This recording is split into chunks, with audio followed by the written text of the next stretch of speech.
Today, white supremacists continue to smear Frank's name to promote their agenda. Leo Frank was innocent. He was lynched because he was Jewish. In 1982, Alonzo Mann, who had been an office boy at the pencil factory, came forward to say that he had seen Jim Conley carrying Mary Fagan's dead body. Conley's own lawyer said he was guilty and that Leo Frank was innocent. In 1986, the state of Georgia pardoned Frank. But today, white supremacists still insist, in the face of overwhelming evidence, that Leo Frank was guilty. Neo-Nazis run multiple websites that proclaim Frank's guilt. They see Frank as simply one more tool to promote white supremacy, ignoring history and continuing the miscarriage of justice that murdered Leo Frank. After new evidence, Frank's sentence was commuted to life in prison. Right away, Leo Frank appealed his conviction. New evidence undermined the prosecution's case, including multiple witnesses who admitted they lied during his trial. A woman who claimed Frank called looking for a room for a romantic liaison said detectives told her to lie. A young factory worker said the investigators told him to say Mary was afraid of Frank's sexual advances. And evidence of hair in Frank's office turned out to be not from Mary Fagan, but from a different woman. After the governor of Georgia, John Slatton, reviewed the case, he decided to commute the sentence to life in prison. "I would be a murderer if I allowed a man to hang," Slatton said. A mob soon surrounded Slatton's home, crying out, "Lynch him." Leo Frank's defense was completely racist, and so was the prosecution's. Leo Frank's defense was completely racist. He argued that the real murderer was Jim Conley, and his lawyers had no trouble using extremely troubling language to sway the Georgian jury. Conley, he said, was a drunken, crazed Negro, hard up for money, according to defense attorney Eubin Arnold. Frank's other lawyer, Luther Rosser, went even further. Conley is a plain, beastly, drunken, filthy, lying and asterisk are with a spreading nose through which tons of cocaine have probably been sniffed. And the defense wasn't the only side in the trial using racism. The prosecution argued that Conley was too stupid to make up his story because he was black.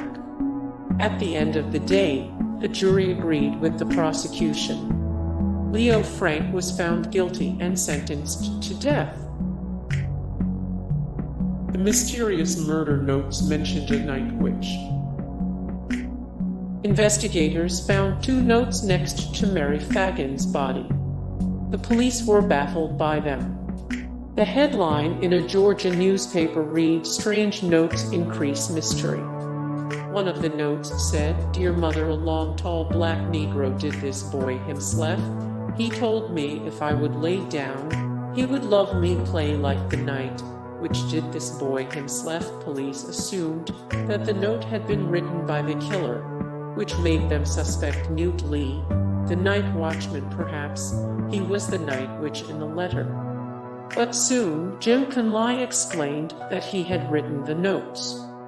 And he claimed that Leo Frank paid him to do it. The prosecution described the crime in grisly terms. The prosecution's case rested on the testimony of their star witness, Jim Conley, a black sweeper who worked at the factory. Conley claimed that Frank had plotted to rape Mary when she picked up her paycheck. Conley was supposed to be the lookout. According to his testimony, "Mr. Frank said, when I stomp, that's her, and you go shut the door. And when I whistle, you can go and unlock the door." But after Mary went to the office, Conley testified that he heard screams, and when Frank came out, he was standing at the head of the stairs shivering. He was rubbing his hands together and acting funny. Frank even confessed to the sweeper, according to Conley, who claimed that his boss said, "I wanted to be with the little girl, and she refused me and I struck her. I guess I struck her too hard, and she fell and hit her head against something. I don't know how she got hurt. Of course you know I ain't built like other men." Conley then described how he and Frank hid Mary's body in the basement of the factory and wrote notes to place next to the corpse. The trial focused on Leo Frank's supposed sexual escapades. The police suspected Leo Frank right away, and antisemitism drove his trial. The police suspected Leo Frank right away, and antisemitism drove his trial.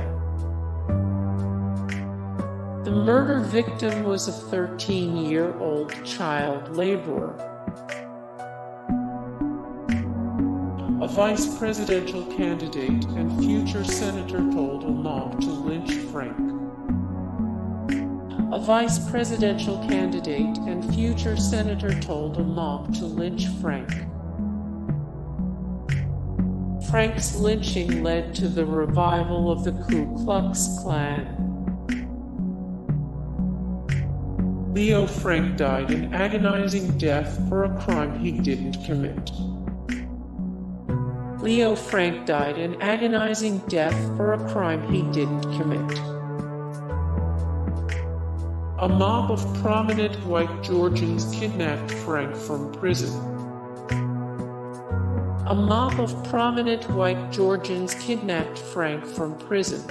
Hey guys, thank you so much for the support and likes and comments down below, and also thank you so much for watching, and I look forward to see you in the next video. Then take care, bye.